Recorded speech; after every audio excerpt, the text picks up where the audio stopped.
Trent, when you look at the list of players who are isolating or injured, you know the reasons for today's result, but does that lessen the hurt at all? No, not really. It's I knew we were certainly coming here facing an uphill battle, but I still very disappointed with the scoreline. They were good. I'll take nothing away from Manly. They've been really good and probably the form side of the comp over the last month, and didn't take the foot off today. So they're going to be a handful for the rest of the comp for the rest of the season, I think. When you see you've got 4 players on report, another one off injured, do you fear for your ability to be able to back up against the Roosters next start? Yeah, haven't thought about it yet. But look, yeah, I think we had a lot of blokes on report, and the injuries that we've got with Kotrick and Elliott through the week certainly don't help. We haven't got anyone coming back next week yet.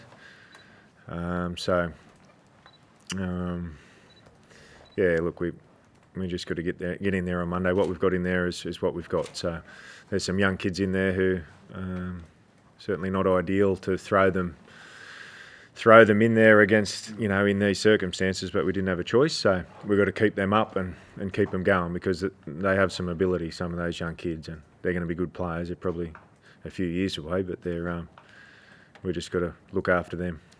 Were you comfortable with the level of fight and heart that you saw from your side today? No, I thought we were a bit off from the get-go. We looked flat from the start, particularly given the last month of footy that we've had. I've been pretty happy with how we'd been going. But given the changes, I suppose, particularly to our edges, and we got found out a lot tonight on our edges, and the previous month we've been pretty well able to field the same team. So having so many changes was very disruptive defensively, and it showed, and we got found out pretty badly on both sides of the field with our edges, and you can't be passive against Manly. They're too good a team.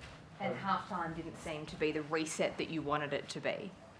Not really, no. It was much of the same in the second half, and and that was evident in the final scoreline. Not much went our way, and a lot of things went their way. As I said, they're a good team, and some world-class players in there.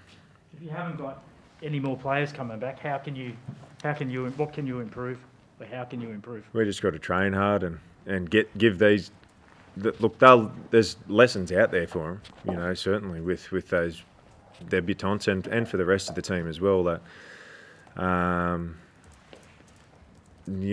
to be in the game against them good teams, you've got to be on every play. And, your Trebojevics and your Cherries find you out, and they did. So we still got to try and instill some confidence in the group and back up next week. The Roosters were on the end of a thumping as well, so we're not the only team that's getting put away at the moment. It's happening to a lot of teams, but certainly not happy with that. What do you say to the group after that decision? Do you console? Do you get angry? What do you do? No, I didn't say too much there. They know. It was a different role for both Jake Averillo and Carl Flanagan tonight, playing differently to what we've seen in the past. Are you going to continue with that next week? Yeah, I'm not sure. We'll see who's available. Jake played the same role that he played. Kyle played on that left, but they didn't get too much of a chance to do much tonight. I think we had 40% of the footy or something, or 38% in the first half, and pretty hard on your halves when you're getting that field position. But our defence was probably the problem tonight. Trent, you've had a fair bit to do with those Manly guys, obviously. Yep. The key players. Yep. How good are they going at the moment? Yeah, they're going real good. They're a big threat to the competition, I think. And they've got some of them young guys, Hamole. They've got some big bodies there, and they're doing well, and they're a threat all over the field. I think Tom's at the top of his game at the moment. Cherry had a bit of a point to prove, but they're a well-balanced team, and they're going to be thereabouts. Tom's a good player, but as a human being, the selfless act to throw the pass for Ben Trebojevic for a try that was pulled up. What's that say about Tom, Baz? He's looking after his brother. They're a good family, mate. We all know that. But just to clarify, you say you haven't got guys coming back next week, but the 5 who were isolated, they return on Monday, don't they? You bring them back into the team next week, or? Yeah, we'll see. I hope they feel disappointed with themselves after having to watch their teammates do that. Judging by that means there's do you almost weigh up the way that you feel like they've let the club down as to whether you then return them straight in or? Yeah, I'll make that decision this week, but it's disappointing, yeah.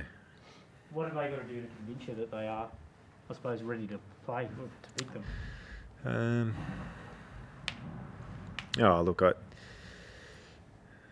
as I said, I haven't even been able to see them face to face yet, Brad, so I'm looking forward to seeing them on Monday. Have you spoken to them? Yep. You look like you're pretty peeved with them, Baz. Yeah, Understatement. I think they've let, it's not nice to do that. I'd love to be able to bring Bailey Biondo and Patolo and kicks into a full strength team where we're a big chance of winning the game, and that's not one that they're going to want to remember. So yeah, no, the whole club wasn't happy about it.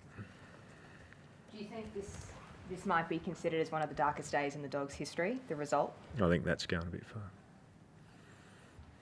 Thanks, guys.